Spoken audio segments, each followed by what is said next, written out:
Primeiramente, bom dia. Vamos ver se a gente bota esse bobzinho pra tocar hoje, domingo. Olha as peças aí. O cabarro é um negocinho tão pequeno, meu filho, mas quando começa a juntar os troços, é peça que nem presta.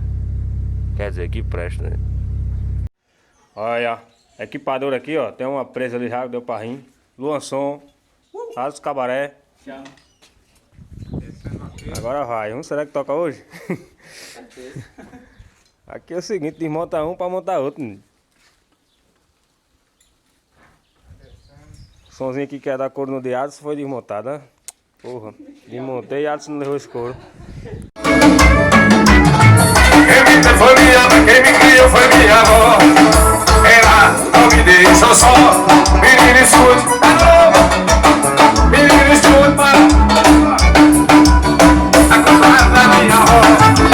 Eu fiz subir melhor. Ouça o conselho, agora eu vou te dar. Como coisa no mundo melhor que faz. Rapaz, inauguração do som aqui, ó. Só restou a gente, ó. Gabriel do Borel, Luanson. Ratos Cabaré. Conhece com 2 S.